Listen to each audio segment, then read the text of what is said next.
Les Romains ont conquis l'un des plus grands empires de l'histoire. Toutefois, cet empire ne s'est pas construit de manière pacifique. S'appuyant sur leur système militaire très discipliné, les Romains ont mené des guerres contre de nombreux royaumes de cultures et de traditions différentes.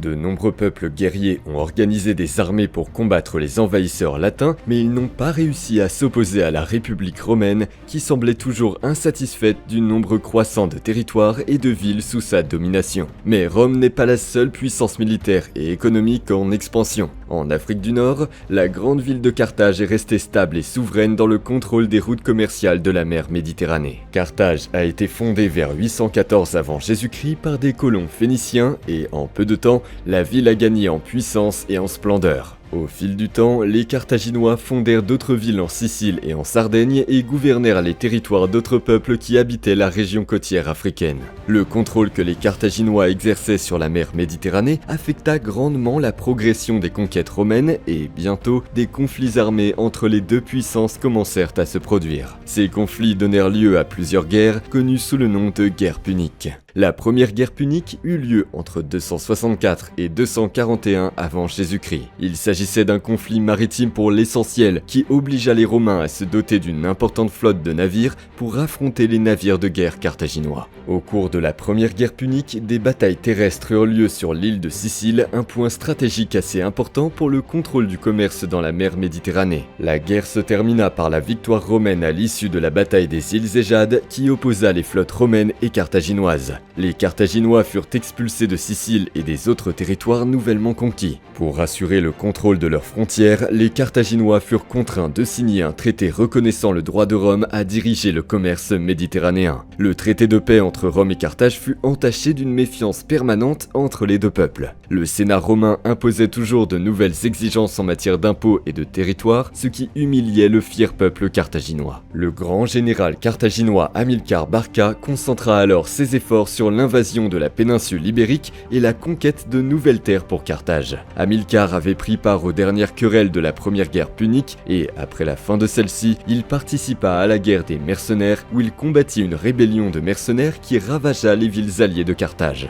Hamilcar vainquit plusieurs tribus ibériques et prit le contrôle de vastes territoires riches en argent et en étain, ajoutant à Carthage une nouvelle source de revenus en métaux et en bois. Son nom fut exalté avec grande estime, ce qui fut mal interprété par les Romains. Le général Hamilcar considérait Rome avec le plus grand mépris et demanda à son fils aîné de ne jamais se fier à la parole des sénateurs et des généraux romains. Le fils d'Hamilcar était un jeune homme déterminé et courageux qui allait devenir l'un des plus grands généraux et stratèges militaires de l'histoire, Hannibal Barca. Le nom de famille Barca peut se traduire par rayon, ce qui est tout à fait approprié pour l'homme qu'allait devenir Hannibal. Dans certaines versions, on raconte qu'à l'âge de 9 ans, Hannibal participa à un rituel aux côtés de son père. Au cours de ce rituel, Hannibal aurait plongé l'une de ses mains dans un bassin contenant le sang d'un animal sacrifié et, en levant le poing, le jeune Hannibal aurait prêté serment en disant « Je jure que dès que l'âge le permettra, j'utiliserai le feu et l'acier pour arrêter le destin de Rome ».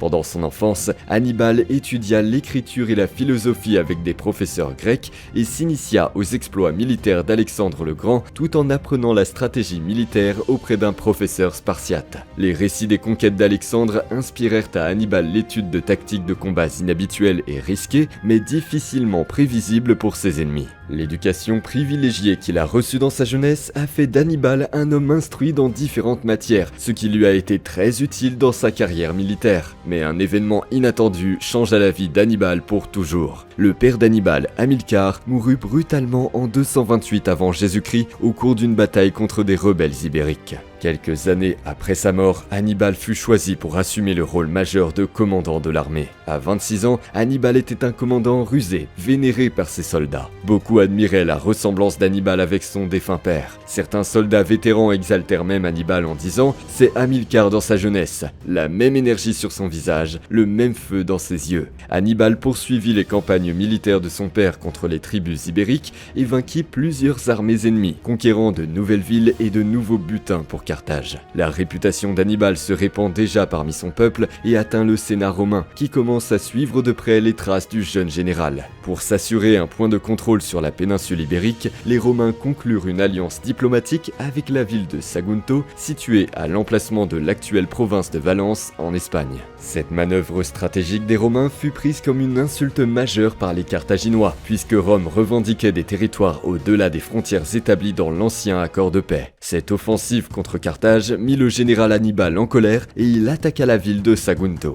Après un siège de 8 mois, la ville fut prise. Les flammes de la guerre entre Rome et Carthage furent rallumées. Rome envoya une délégation politique à Carthage et exigea la restitution de Sagunte, ainsi qu'une importante somme d'argent pour l'offense.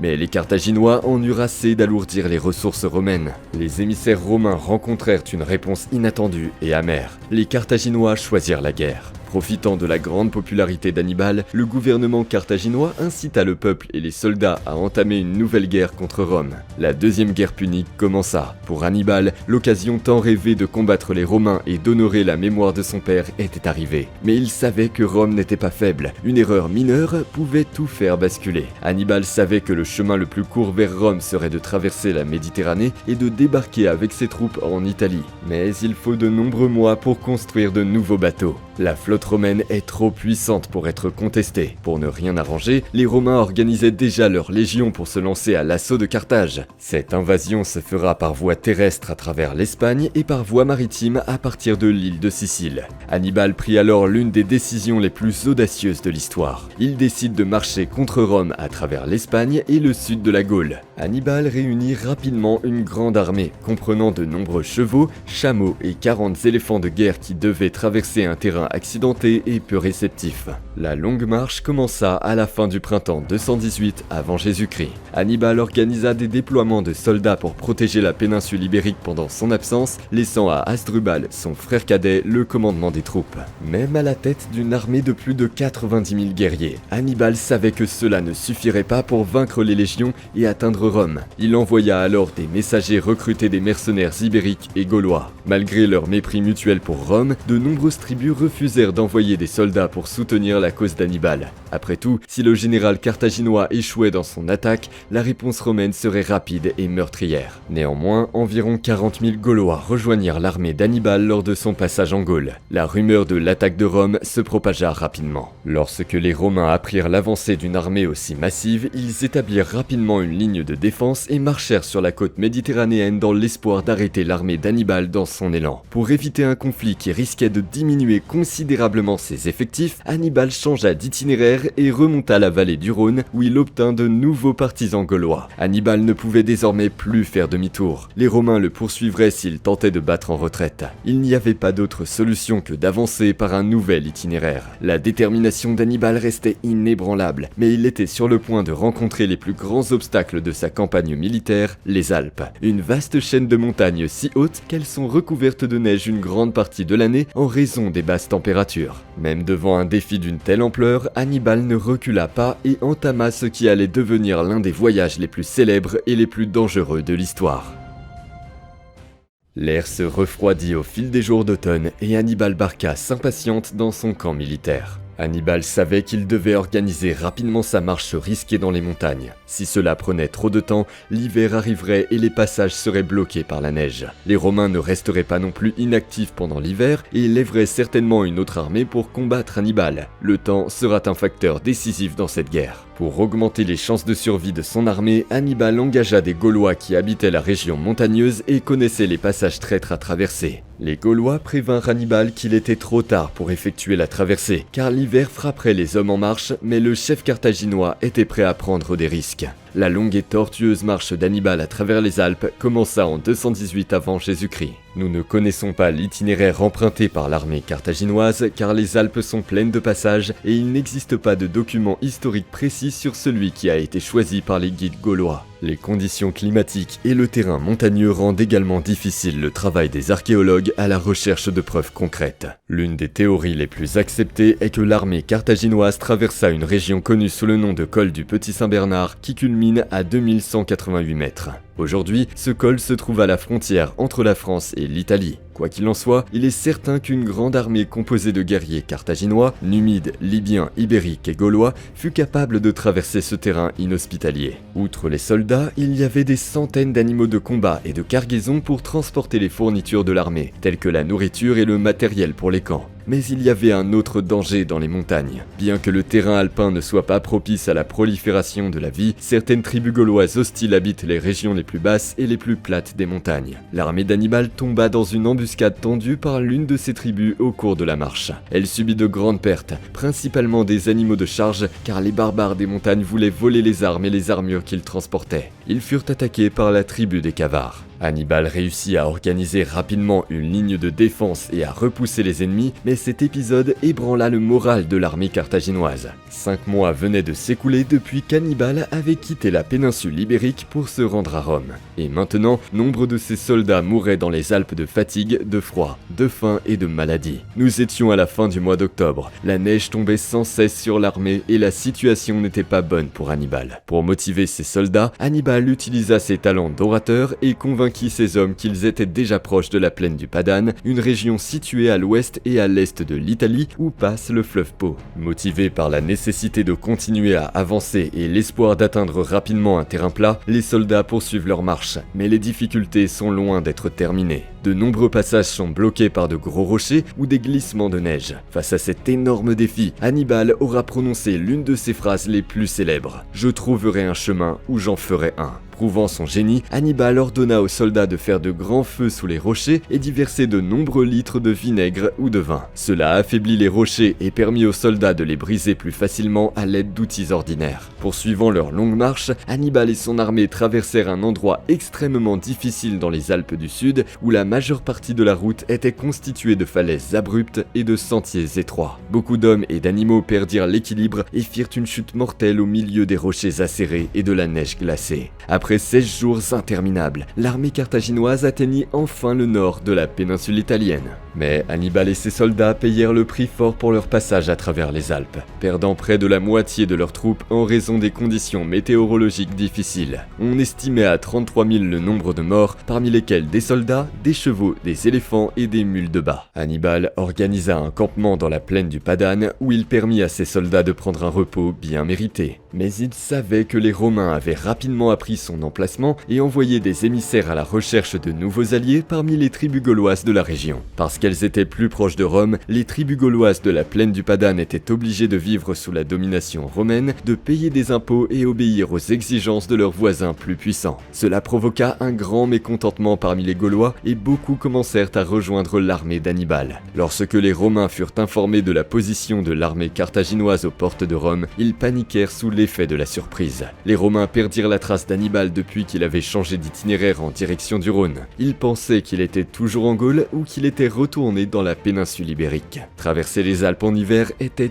inimaginable. La plupart des commandants militaires considéraient cela comme de la folie, mais pas Hannibal Barca, qui venait d'atteindre le sol italien. Le Sénat romain convoqua rapidement les légions de la péninsule ibérique et de l'île de Sicile, deux routes où l'on s'attendait à une attaque carthaginoise. La légion romaine située dans la péninsule ibérique, sous le commandement du général Cornelius Scipion, fut la première à arriver en Italie, utilisant de nombreux navires pour transporter les légionnaires le plus rapidement possible. Le premier conflit entre les Carthaginois et les Romains eut lieu lors de la bataille de Ticinus, une bataille qui opposa essentiellement la cavalerie des deux armées et qui se termina par une grande victoire carthaginoise. Au cours de la bataille, Cornelius Scipio fut grièvement blessé et survécut grâce à son fils qui le sauva sur le champ de bataille. Le fils de Cornelius Scipio portait le même nom que son père, mais devint rapidement connu sous le nom de Scipio Africanus. La victoire d'Hannibal rallia encore plus de Gaulois à son armée, qui disposait désormais des effectifs nécessaires pour le siège de Rome.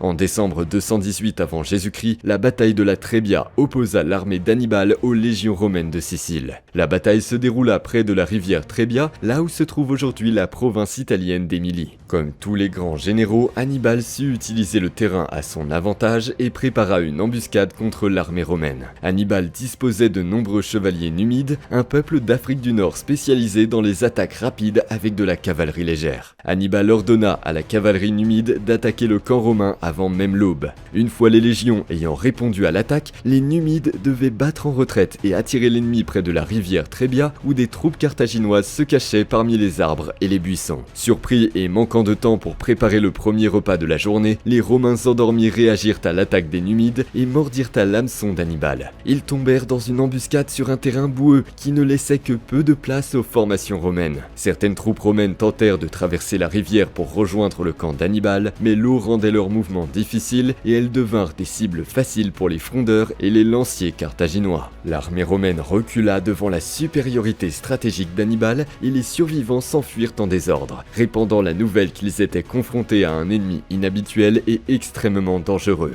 La nouvelle de la victoire carthaginoise ne mit pas longtemps à parvenir à Rome, où la peur se répandit rapidement parmi la population. Mais la bataille de la Trébia eut aussi un prix pour Hannibal. Après la bataille, l'armée carthaginoise marcha dans une sorte de marécage pestilentiel qui rendit de nombreux soldats malades. Même Hannibal fut victime d'une terrible infection de l'œil droit. On raconte qu'Hannibal souffrait de fièvre et de douleur et que son œil était presque aveugle. Hannibal enleva le tissu endommagé et le brûla sur un bûcher, un geste qui fut perçu avec beaucoup d'admiration par ses partisans. Plusieurs conflits opposèrent les forces carthaginoises aux forces romaines. Hannibal remporta les batailles sans subir de grandes pertes, comme lors de la bataille du lac Trasimène au printemps 217 avant Jésus-Christ. Hannibal fit lentement progresser son armée à travers le territoire italien, mais la résistance romaine fut admirable. La guerre entre Rome et Carthage était loin d'être terminée.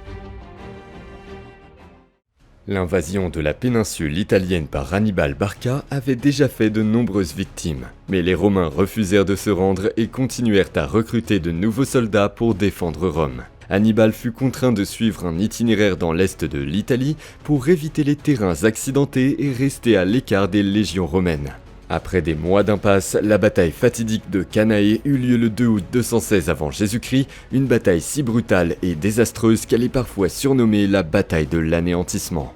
Pour défendre sa ville et vaincre tous les envahisseurs, Rome réunit la plus grande armée romaine jamais vue, avec plus de 86 000 hommes contre 56 000 pour Hannibal. Même en infériorité numérique, Hannibal élabora un plan risqué selon lequel ses troupes devaient encercler les légions romaines et attaquer les flancs de l'armée ennemie. La bataille commença par une initiative d'Hannibal qui utilisa sa cavalerie lourde pour vaincre la cavalerie romaine sans difficulté, sans protéger les flancs et l'arrière des légions. Les Romains continuèrent d'avancer, convaincus de leur supériorité numérique et de leur tactique traditionnelle. Ils ne se rendirent pas compte que les troupes carthaginoises formaient lentement une demi-lune autour d'eux. Exemple, les Romains étaient pris en tenaille. Ils furent attaqués de tous les côtés, sans possibilité de retraite, car la cavalerie d'Hannibal se trouvait à l'arrière. Le résultat fut un massacre.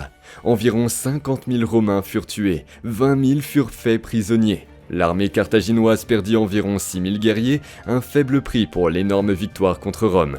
La bataille de Cannae fut la plus grande défaite de l'histoire de l'Empire romain. Aujourd'hui, elle est encore étudiée par les soldats du monde entier. Après cette bataille, plus rien ne pouvait arrêter l'avancée d'Hannibal contre Rome. Le Sénat romain ordonna la fermeture des portes de la ville. Mais Hannibal ne saisit pas l'occasion et décida d'avancer prudemment en territoire romain. Il craignait probablement l'existence d'une autre armée romaine, cachée et prête à tendre une embuscade. D'autres obstacles rendirent l'attaque de Rome difficile. Par exemple, le manque d'armes de siège, dont la fabrication aurait pris des mois, le grand nombre de soldats blessés, le manque d'argent pour payer les troupes et de nourriture pour soutenir un siège contre une grande ville. Face à l'indécision d'Hannibal, l'un de ses plus importants commandants, appelé Maharbal, critiqua le général carthaginois en ces termes. « Aucun homme n'est doté de tous les dons de Baal. Toi, Hannibal, tu sais comment remporter une victoire, mais tu ne sais pas comment l'utiliser. » Les Romains ne tardèrent pas et firent une convocation massive. Ils constituèrent rapidement de nouvelles armées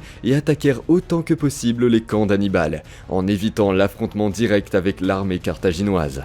Pour ne rien arranger, Hannibal commença à perdre le soutien du gouvernement de Carthage, car de nombreuses années s'étaient écoulées depuis qu'Hannibal était parti en guerre. Hannibal envoyait constamment des émissaires à Carthage, demandant de nouveaux renforts et du ravitaillement. Mais la lutte contre Rome épuisait les caisses de la ville et la réponse n'était pas toujours positive. De nouvelles batailles furent livrées et Hannibal conquit des villes plus petites comme Capuée et Tarente. Mais chaque jour qui passait, sa campagne militaire devenait insoutenable face à l'incroyable capacité des Romains à se réorganiser après chaque défaite. Après avoir combattu Rome pendant près de 15 ans, Hannibal fut rappelé à Carthage et se retira d'Italie en 203 avant Jésus-Christ. Le gouvernement carthaginois exigea le retour d'Hannibal pour différentes raisons. L'une d'elles était que le Sénat carthaginois craignait que, si Hannibal avait conquis Rome, il ait avancé contre Carthage et fondé un nouvel empire. Mais la raison la plus probable fut que Carthage avait besoin d'Hannibal et de son expérience du combat pour être défendu, car le général romain Scipion l'Africain avait débarqué en Afrique et attaquait et pillait les villes proches de Carthage. Hannibal connaissait déjà la renommée de Scipion l'Africain. Selon certaines sources, il avait également participé à la terrible bataille de Cannae et était l'un des rares survivants de ce conflit. Scipion l'Africain avait acquis de l'expérience au fil du temps et représentait un grand danger, car il aimait utiliser des tactiques inattendues sur le champ de bataille et aucun ennemi ne pouvait le manipuler. Bien qu'Hannibal et Scipion se vouaient une admiration réciproque, l'affrontement entre les deux grands généraux était inévitable. En 202 avant Jésus-Christ, la célèbre bataille de Zama eut lieu. Un jour avant la bataille, Hannibal et Scipion organisèrent une réunion officielle au cours de laquelle ils discutèrent des conditions de paix possibles, mais ne purent parvenir à un accord satisfaisant pour les deux parties. La bataille commença par une attaque d'Hannibal à l'aide de ses éléphants de guerre. Les éléphants traversèrent la plaine entre les deux armées en rugissant, un spectacle qui aurait effrayé n'importe quel être vivant. Mais Scipion était préparé et ordonna à son armée de faire sonner des centaines de trompettes de guerre. Le bruit assourdissant fit paniquer les éléphants qui s'arrêtèrent. Certains opérèrent même un demi-tour et avancèrent contre les lignes de l'armée carthaginoise. Peu d'éléphants atteignirent l'armée romaine, mais ils furent éliminés lorsqu'ils furent touchés par des dizaines de lances lancées par les légionnaires. L'attaque des éléphants carthaginois fut un échec, et à la surprise d'Hannibal, sa cavalerie fut dominée par la cavalerie des mercenaires engagés par les Romains. Il ne restait plus que le combat brutal au corps à corps entre soldats à pied. Même les soldats vétérans d'Hannibal n'ont pu venir à bout des formations disciplinées des légions de Scipion. Pendant que l'infanterie se battait, la cavalerie romaine attaquait les flancs et l'arrière des Carthaginois, semant la panique parmi eux, qui se dispersaient rapidement. La bataille était terminée et le grand Hannibal Barca avait été vaincu. Hannibal retourna à Carthage, où il déclara que Carthage était sans défense et qu'elle devait accepter toutes les conditions imposées par les Romains pour tenter de préserver son autonomie et de protéger ses citoyens. Scipion imposa de nombreuses exigences aux Carthaginois. Parmi celles-ci, Carthage ne pouvait faire la guerre à aucun peuple sans l'autorisation préalable de Rome. Elle ne pouvait pas non plus entraîner de nouveaux éléphants de guerre ni construire une nouvelle flotte. Bien que ces conditions affaiblissent énormément Carthage, elles furent acceptées sans grande résistance par le Sénat carthaginois. Après plus de 20 ans, la deuxième guerre punique prit fin. Hannibal avait environ 46 ans à la fin de la guerre. Dans les années qui suivirent, il mena une carrière politique où il fut premier magistrat. 7 ans passèrent et des rumeurs commencèrent à circuler selon lesquelles Hannibal entrait en contact avec Antiochus III le Grand, roi de l'Empire séleucide, qui dominait presque tout le Moyen-Orient et était un ennemi de Rome. Les Roms exigèrent que Carthage livre Hannibal pour ses actions, mais Hannibal s'exila et vécut dans de nombreuses villes, telles que Tyr, Antioche, Éphèse et la Crète. Toujours en mouvement, Hannibal ne pouvait éviter les Romains, qui soudoyaient ou menaçaient tout royaume qui osait accueillir son ennemi détesté. Hannibal passa les dernières années de sa vie dans une ville appelée Libissa, située dans l'ancienne région du nord-ouest de l'Asie mineure, là où se trouve aujourd'hui la Turquie. Hannibal mourut entre 183 et 181 avant Jésus-Christ, à l'âge de 63 ans environ. On pense qu'il se serait suicidé par empoisonnement, car les Romains l'auraient retrouvé et il en avait assez de fuir. Avant de mourir, Hannibal aurait laissé une lettre où il était écrit « Soulageons les Romains de l'anxiété qu'ils éprouvent depuis si longtemps, car ils pensent qu'attendre la mort d'un vieillard est une trop grande épreuve pour leur patience. L'impact d'Hannibal sur la culture romaine se fera sentir pendant de nombreux siècles. » Ce personnage suscita une telle terreur qu'il donna naissance à l'expression « Hannibal est aux portes ».